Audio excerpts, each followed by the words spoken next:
Thank you all for coming. Today I'll try to answer a very simple question. Can we know flow size in advance? Intuitively, we know that by having more information about our network, we can achieve better performance. We can do fine-grained circuit switching. We can do packet scheduling within switches, adapt routing, and many other things. So here's one example. Given that we have two flows, one small, 100 kilobytes, one large, 100 megabytes, and they share the same link.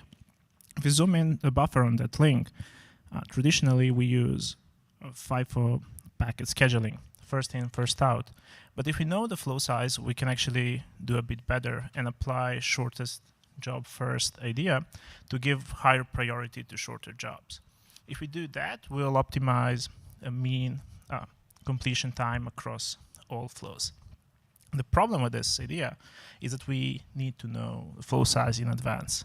And many systems actually use this information and made the assumption that flow size is known before a flow starts. So here's a couple of examples. One statement from a recent publication called system called HOMA from SICOM 2018 says that the sender must specify the size of a message when presenting its first byte to the transport. Knowledge of message sizes is particularly valuable because it allows transport to prioritize shorter messages.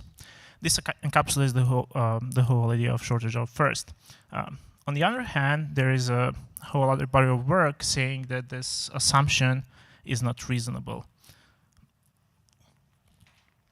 Again, a couple of examples. System called CODA from SICOM 2016 says that we ignore flow size and duration as they cannot be acquired until a flow finishes.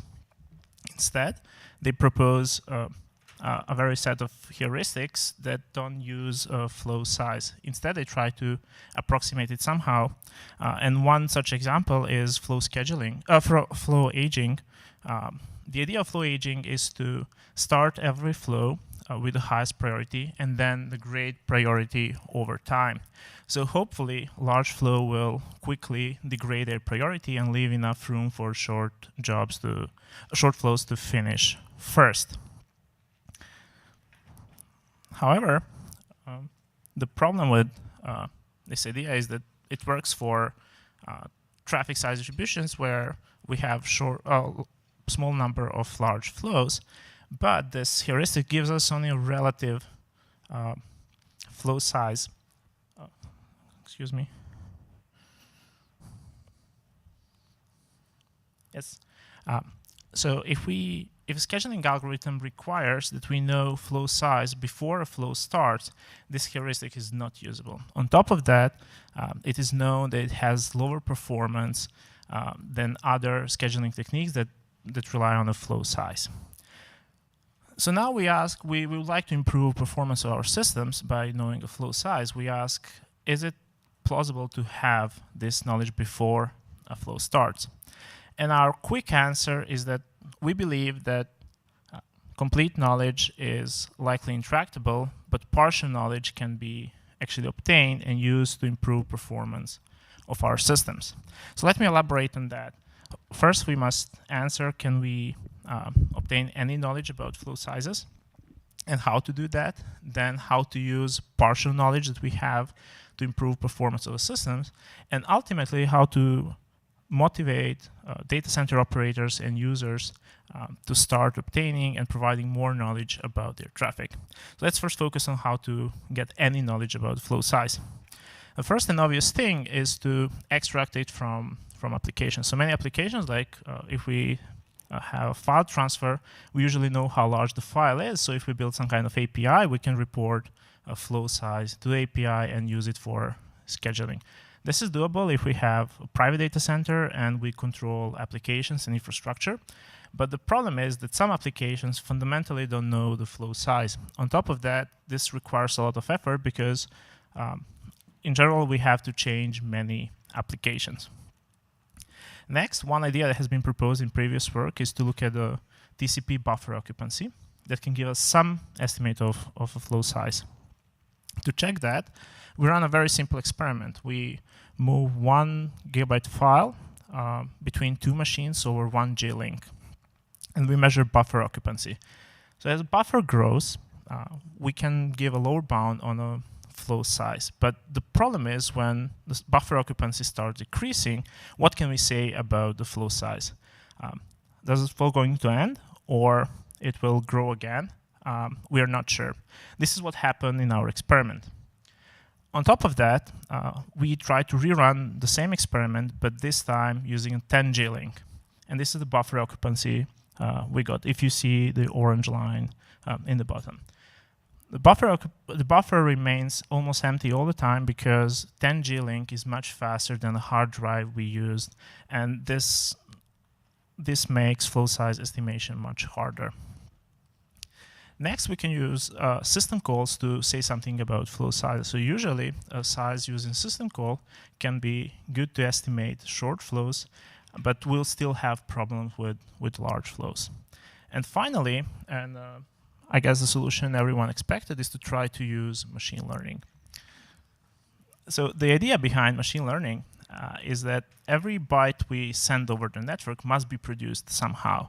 Either we read from a disk or memory, or we receive it over the network in the past or computed it somehow.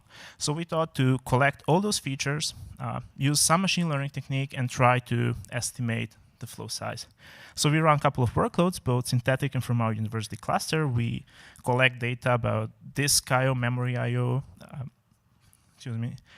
CPU cycles, and past traffic. We apply gradient boosting decision trees, feed-forward networks, and recurrent neural networks. And we report the performance of those algorithms in terms of coefficient of determination. So this metric has value 1 if we constantly predict a perfect flow size, and value 0 if we constantly predict a mean flow size, which is actually a prediction of 0 value. So to understand how good or bad these numbers are, we actually must deploy them in a real scheduling algorithm and then see how it performs using these predictions. To test that, we run 3 scheduling techniques that all rely on flow size. pFabric, that deploys a similar idea as we've seen before, least remaining bytes first. phost, that does flow scheduling at the end host, and fastpass, that deploys centralized controller to do flow scheduling. Here we report performance in terms of mean flow completion time, and as we can see, all of them perform significantly better than our baseline, which is FIFO scheduling, represented by a red line on top. Now, if we try to use our predictions instead of perfect knowledge, we get a very small performance degradation, which means that those predictions are actually useful to improve performance of the system. On the other hand, if we apply flow size agnostic technique that we discussed before, flow aging, we get significantly lower performance in this case.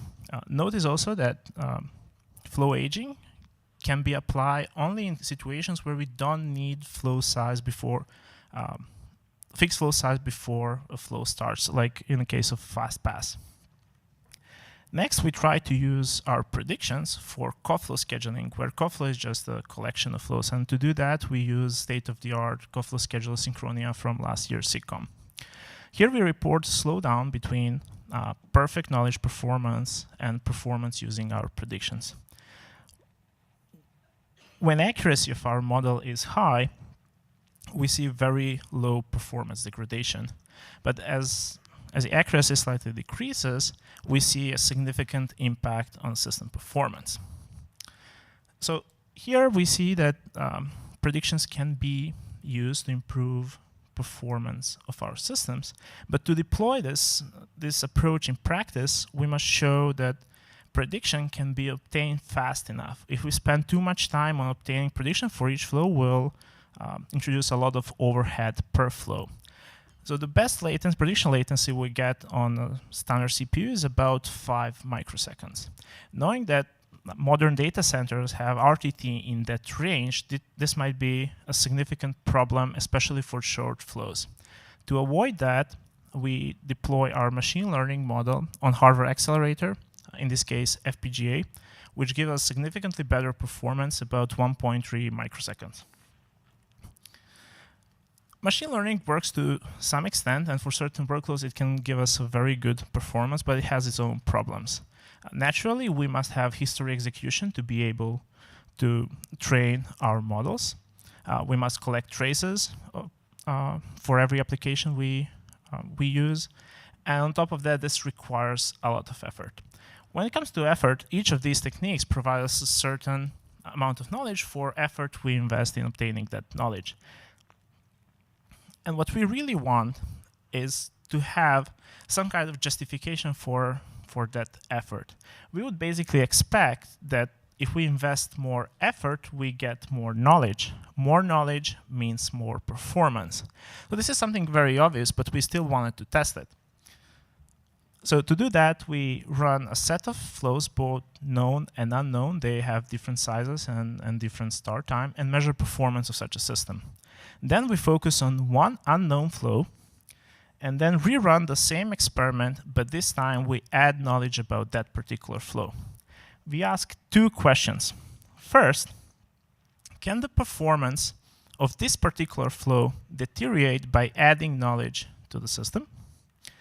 And second, can the performance of a whole system deteriorate by adding knowledge about one particular flow?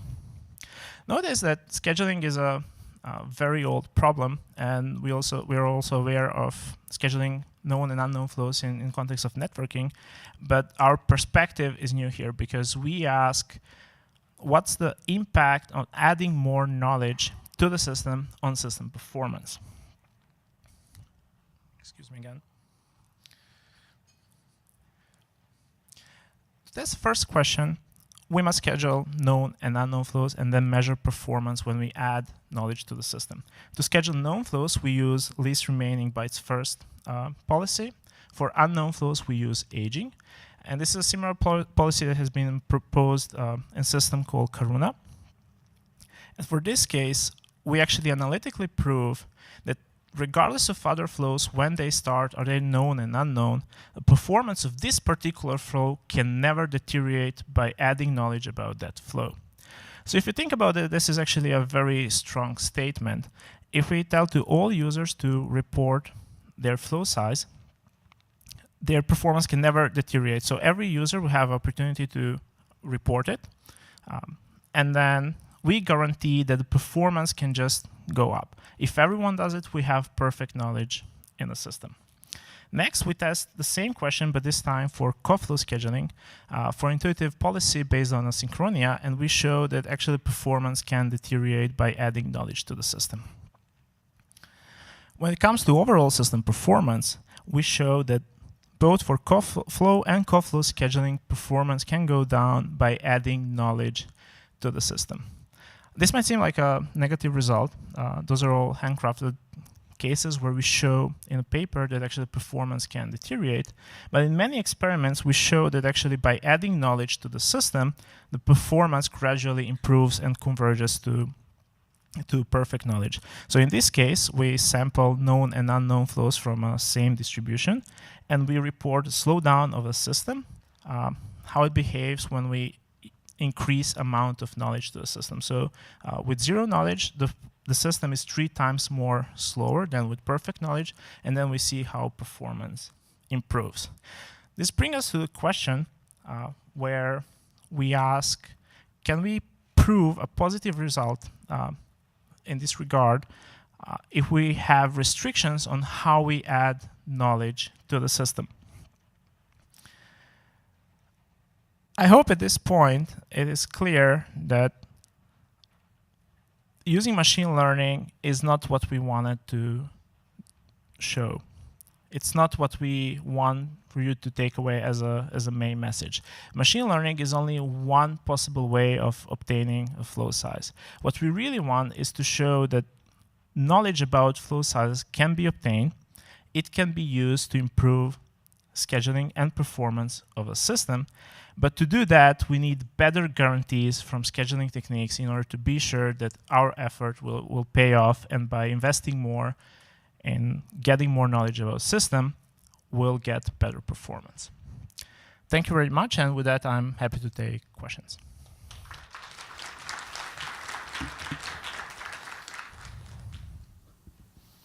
So we have a fair amount of time for questions. So, hi, I'm Akshay from MIT. I think this is really cool work. For the coflow scheduling case, do you still use flow aging when you don't know the flow sizes? Or this is a very good question. Actually, no, it's not. So in experiment I show, we use mean flow size as estimate for unknown flows. There is a system called Allo that tries to use exactly this thing, but the problem with Allo is that it has a very intensive communication between machines to communicate what's the age of a coflow. And it's not clear how to do that at a very high speed and for very short flows, because then you introduce a lot of overhead communicating for short messages. What's the age of a coflow? That's exactly what my question was. Thanks. Are there more questions? I can ask one in the meantime.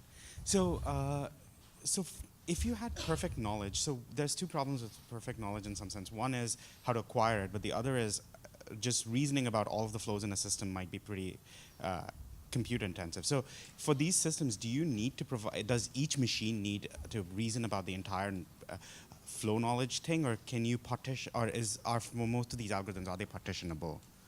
I think that depends on the algorithm, but ultimately, it's also a function of workload. So different machines must care only about their own workload that they're running, and it really depends what kind of technique you deploy there to obtain flow size estimation. You get a certain amount of knowledge and then try to use that for better scheduling. So in some sense, you do partition. Cool. Thanks. Let's thank the speaker.